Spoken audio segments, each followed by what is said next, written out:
Welcome to the Tech Blog Writer Podcast, your guide to future tech trends and innovation in a language you understand. Now, over to your host, Neil Hughes.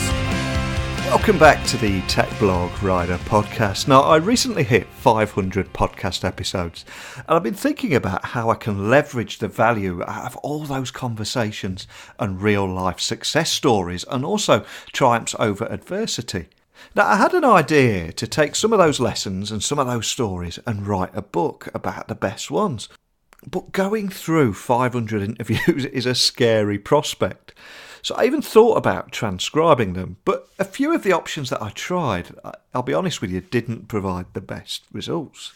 But in Denver, the universe gave me a nudge in the right direction when I bumped into a guy called Ben Walker at the NLV event. And he runs his own transcription business. And he was telling me about his mission was simply to provide the easiest, most simple transcript request in the whole world, all by just uploading files securely and quickly through to their website, through an iPhone app, or even a toll-free dictation line, and then be on your way. But he also opened up my eyes to just how big this industry is. And we quickly got talking about how he was working with independent contractors in the last 7.5 years, and also working in the freelance economy, and how he's seen tremendous change in that time, and how people just want to save more time now. And the previous mindset where everybody wants to do it themselves is now changing to a mindset of, I just want somebody else to do it for me. Now, it was a fascinating conversation, so I invited him on the show today to talk about this and so much more. So buckle up, hold on tight, so I can beam your ears all the way to Denver so we can speak with Ben Walker from Transcription Outsourcing. So, massive warm welcome to the show, Ben. Can you tell the listeners a little about who you are and what you do? Yeah, Neil, thanks for having me. My name is Ben Walker, and I am the CEO and founder of Transcription Outsourcing, LLC, in Denver, Colorado.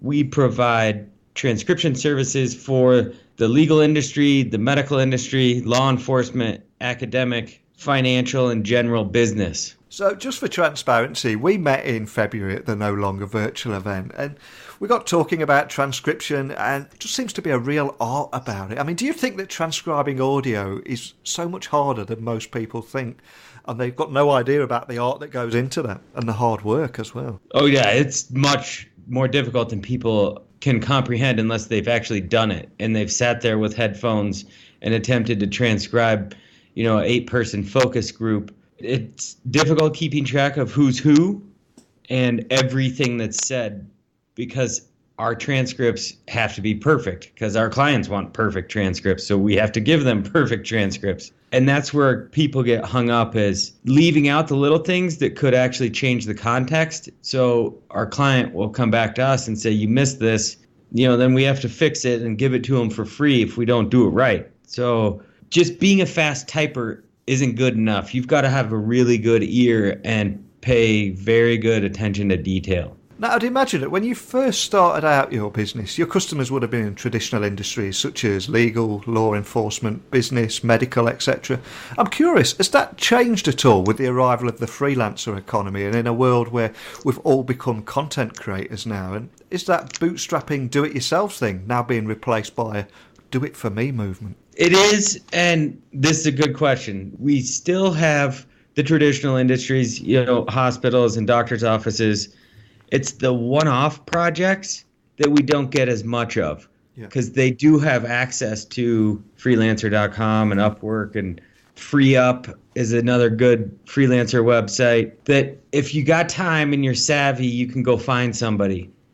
The weird part is, if you're using a US-based or even a UK-based or Australian-based, you're paying the same price that you would pay me. Yeah. It's the overseas stuff that you can save money on going to the Philippines or India. And I've done that a few times myself, and I'm not to do anybody down, but the results have not been what I've been looking for, should I say. Yeah, and it's, we work with some Indian companies literally on a daily basis. They're very good at what we have them do, but some of the free-flowing conversation like you and I are having now can be more difficult because English is maybe their second, third, or fourth language, so they don't know it as well as you and I do. Yeah. So how are advances in technology helping your business to evolve? And as a result, are you getting more requests from solopreneurs that are wanting to transcribe their audio content into books, blog posts, etc.? Do you get a lot of work like that? Yes, we're starting to get more of it as we get word out, and we do actual marketing through people like John White, who do the outreach for us to let people know that this is even an option for them. And yeah, it's more about getting the word out that we're here and that we do that, and we can help them turn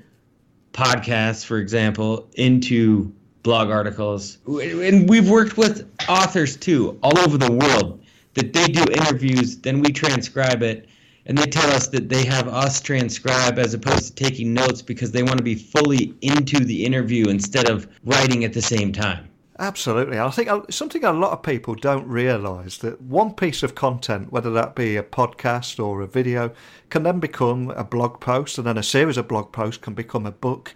There's so much value, isn't there, in transcribing a lot of things? It's tremendous value. Now people are turning things like this into courses. Yeah. And the people that do traditional courses where they have a classroom, they'll record those and turn it into a course. And no one would have thought of that 5 years ago. Now, you've experienced the ups and downs of owning a business, but what have been your biggest challenges? I mean, have you overcome many big mistakes over the years? And if you did, how did you overcome them? Oh, man, I've made more mistakes than I can possibly keep track of.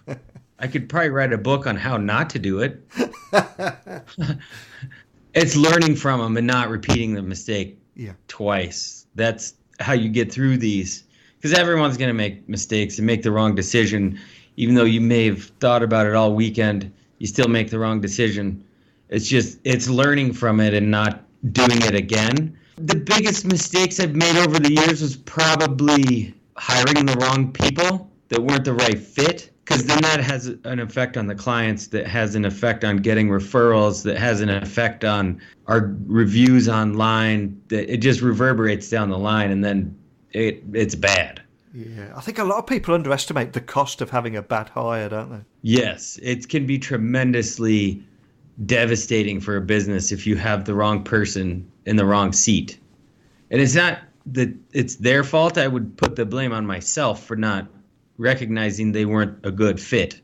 I didn't ask the right questions during the interview, or when we onboarded them, we didn't train them properly. So it's my fault. It's not theirs. So if I could take you back in time to when you very first started, you probably see a lot. You were probably a very different person back then, a little bit wet behind the ears. So here you are now. What are the top things that you wish someone would have told you back then when you very first started your business that you think could have saved you so many pain and headaches? Oh, this is going to sound strange, but this is an easy one for me. There are two things, and the number one thing is getting a coach. Having a business coach has been a tremendous help. His name's Bill Treadwell. He is phenomenally good at his job and has helped me a lot. Having the opportunity to bounce things off another person who's been there, done that, has been very helpful for me, and I think would help anyone who owns a business. And the second one is public relations. I wish I'd known how important public relations were in the whole sales and marketing world. I didn't realize how important that piece of it was. I thought it would just be traditional. You're online, you go to conferences, you meet people, they do business with you. But that's not necessarily how it works. So back then, did you try to do everything yourself? Yes. Oh, I did way too many things. And I did them all not as well as I could have because I was spread too thin. Now, I could be wrong, but I would imagine transcribing dry legal content could be quite difficult and also hard to actually stay motivated. So what advice would you also give to other CEOs or founders to actually help motivate their employees and get them to thrive?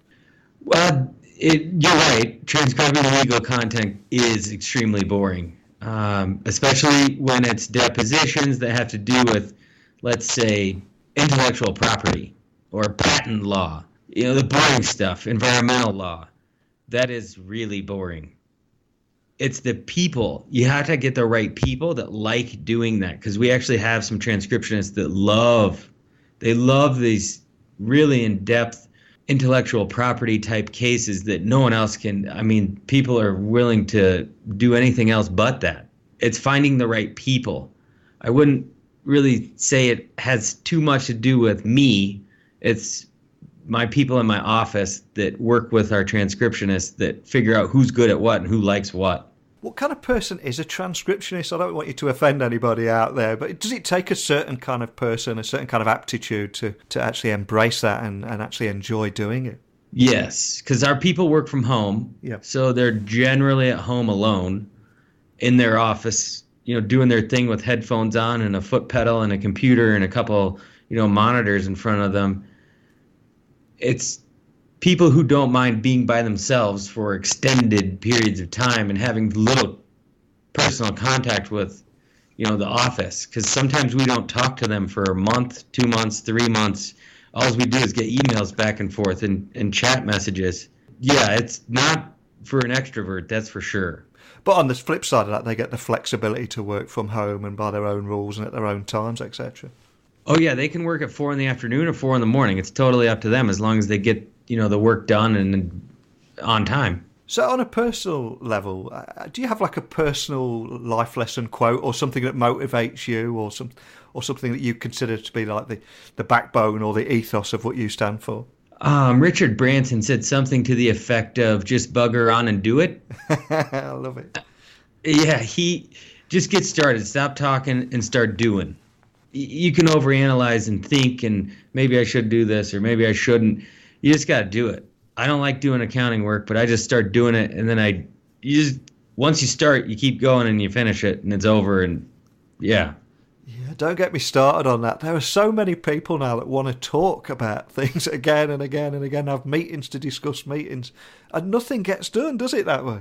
No, it doesn't, and that was his whole point. This was an article I read a couple of years ago about Richard Branson.